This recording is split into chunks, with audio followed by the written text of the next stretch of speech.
we divide, we're going to take those techniques we had from back in the day and we're going to reapply them. So when you divide, if you have a single term in the denominator, we are going to take that term and rewrite it under every term in the numerator. So again, if you have a single term, meaning no adding, no subtracting in the denominator, then what you do is rewrite that so that it goes under every term of the numerator. So if your denominator is a single term, you are going to rewrite it under every term of the numerator. This is why lesson 6-1, day 1 is so important. We need to be able to simplify rational and exponential numbers using our properties of exponents. So again, this is why last week is so important. You need that skill set because now exactly what I just did on the homework we were going over, 6 divided by 3 is 2, r squared over r becomes r, s squared over s becomes s, 3 divided by 3 is 1, r divided by r is 1, so s squared over s is s. 9 divided by 3 is 3, r squared over r is r because it's top minus bottom. And again, s over s, well, if you have 1 minus 1, you get 0. Anything to the 0 power is 1. That is our rule. Anything to the 0 power is 1.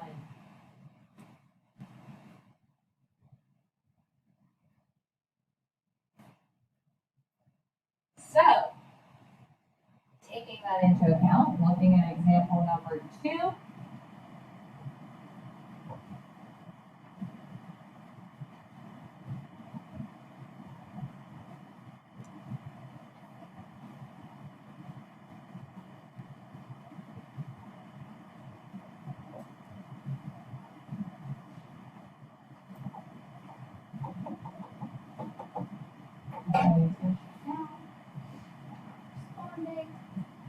go ahead and take number 2, take that bottom denominator and rewrite it underneath each of the top pieces.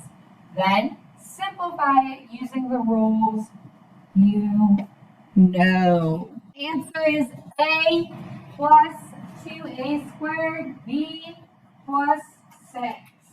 So again, writing it underneath each term, 3's cancel, A's becomes a squared over a becomes a, b over b becomes b. If all the variables cancel, then yes, you end up with a number. It is okay for all variables to cancel. And last but not least, taking that 3x, writing it under every term. What happens if you get the same thing over the same thing? That is not 0. Everybody's like, gone. It's not gone. It's a 1.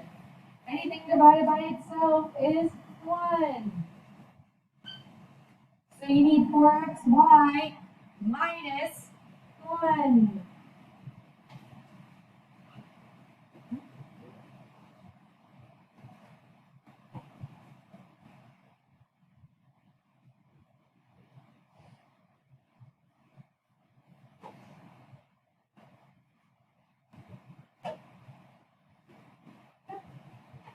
So what we're going to do today is we're going to take this one step further. We're going to do that not everything is going to be divided by something that doesn't have addition and subtraction. So what happens if you divide and there's addition and subtraction in the denominator? Well, then we have to use one of our techniques. And the first technique we're going to do is long division. So long division is what you went back to and did in 3rd grade and you learned how to take a really, really big number and divide it by another bigger number because you didn't know anything else. So the questions that we have in here is how many times does the divisor go into the dividend? The dividend is that number that is on top. The divisor is the number on bottom. So dividend is what we call the numerator. It is going to go into the den of the dividing. And then the steps are to multiply the outside and the inside to get the top. Then you subtract them away. So the wording is actually a little bit like overwhelming, but once you start to see the process, it all makes sense. So let's do the first one.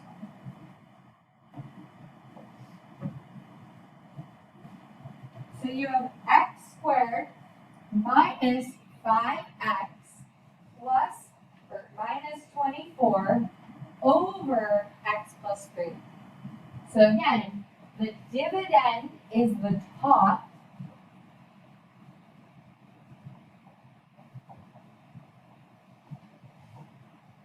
It lives in the den. The divisor is the bottom.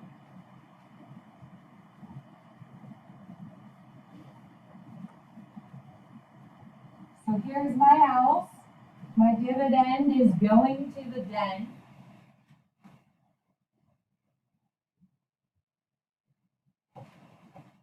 The divisor wears a visor because he's out in the sun. And then we're just going to go through that process.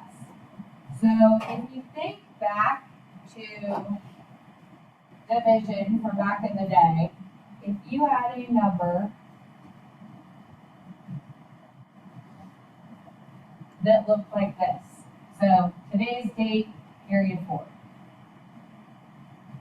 you would take the first number and you say, okay, how many times does it go into the first number here? So 4 goes into 4 one time.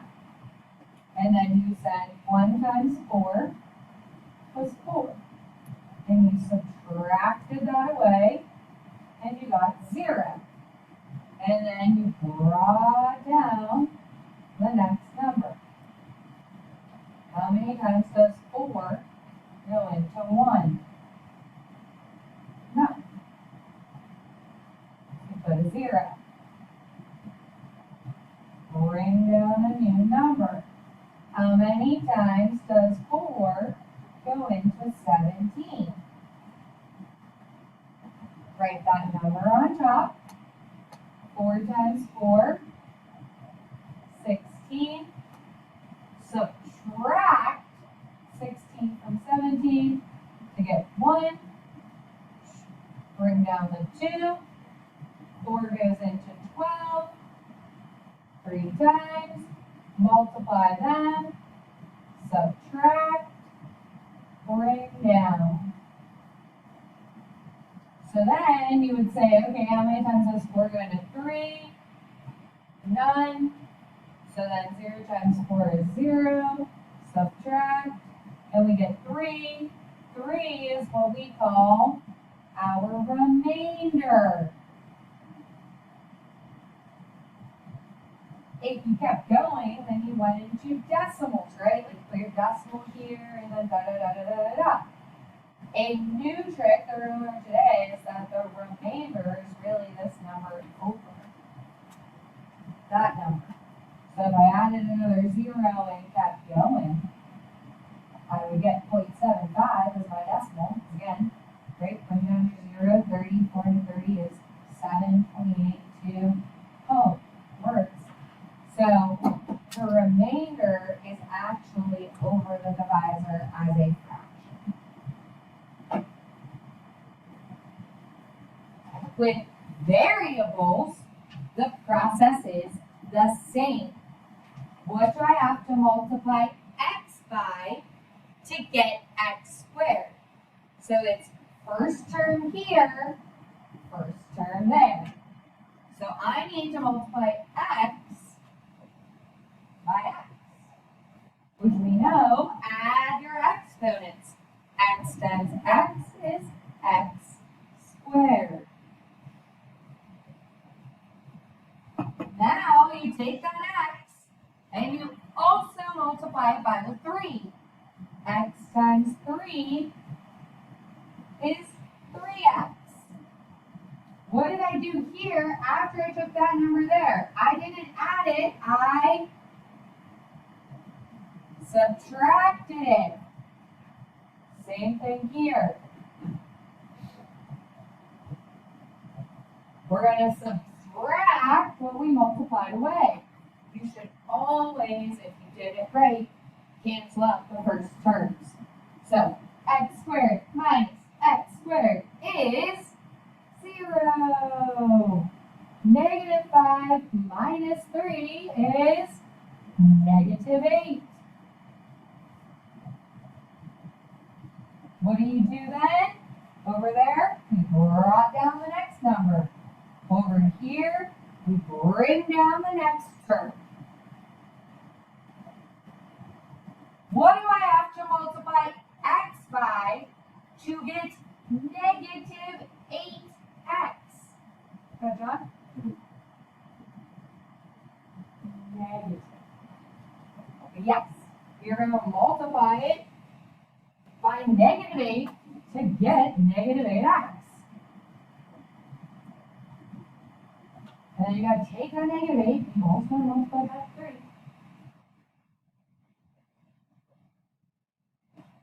But we don't add them, we subtract them, which means they become their opposite signs. So minus a minus is a positive. So negative 8 plus 8 is 0. Negative 24 plus 24 is 0. 0 plus 0 is 0. So what did that mean? It meant that this did not have a remainder. That makes us happy because it means that x plus 3, here's the new part, right? Means that x plus 3 is a factor of x squared minus 5x minus 24. And what that means is that this divided by this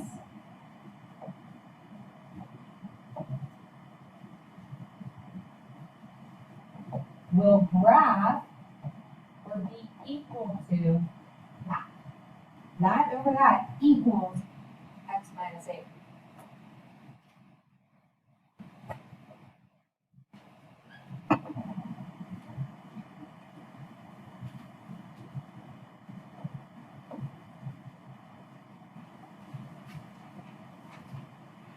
We know we can multiply, but this isn't really multiplication because what is something raised to a negative power? It actually has to go to the denominator. So a problem raised to a negative is really the same as saying division. At the same time, looking at this problem, what am I missing from here to there? I go from a 3, I don't know why my slides are out of order, but it's number 4. It's like the bottom right. Okay. What am I missing from a 3 to a 1? You're missing the 2, right? That's on the square. So this has a 0 h squared in a problem, meaning that there were no h squareds. But we want to place that as a placeholder.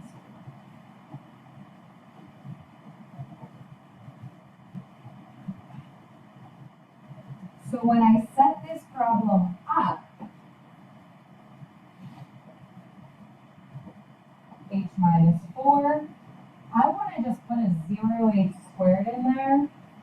Because what's going to happen is I'm I'm gonna get an h squared when I start to multiply my stuff together.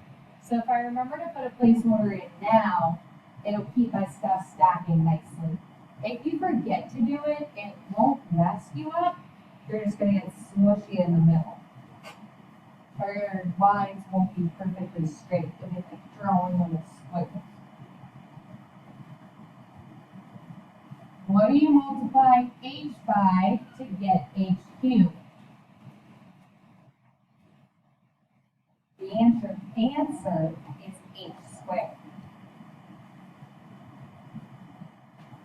H squared times h squared times negative 4. But again, remember, we're subtracting, so the signs will change.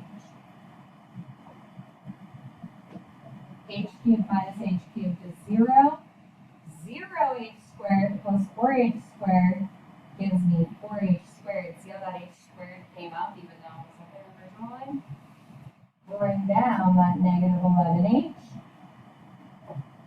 What do you multiply h by to get 4h squared? 4h. This power here should never be bigger than that power there. The second term should never be bigger than the first term power-wise. 4h times h is 4h squared. 4h times negative 4 is negative 16h. Change your signs. Minus plus. First terms always should cancel. If they don't, you did something wrong, go back, erase, and fix. 16 minus 11 is 5. Pouring down to 28.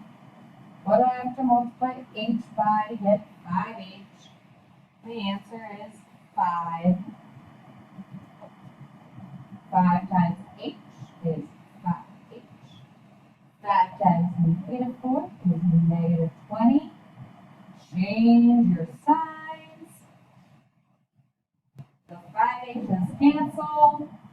The numbers do not cancel this time, which is okay. That's my remainder. 20 plus 28 is 48.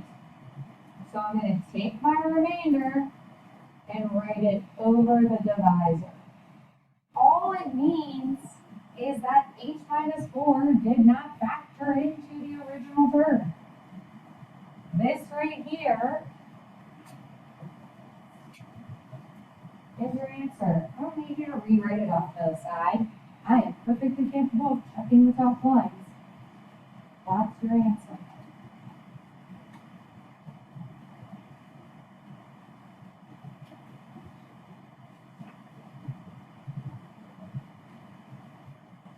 Good? Okay, your homework's on the next page. It starts with the easy ones, because I'm not cool. There are 4, I believe, challenging ones. The word problems are like the easy ones.